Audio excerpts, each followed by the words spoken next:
What? Another box of Oddball sports cards? 1986 Fleer baseball star stickers. Can't leave that sealed. Not going to sell a whole box anyway. Maybe pack sometime, but let's find out what we got in here.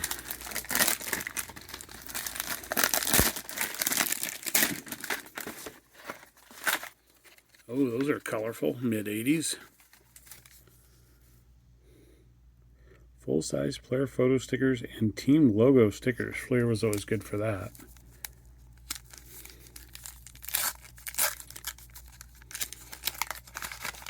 Let's see who we're going to get. First, the team sticker. The Royals. Actually kind of cool.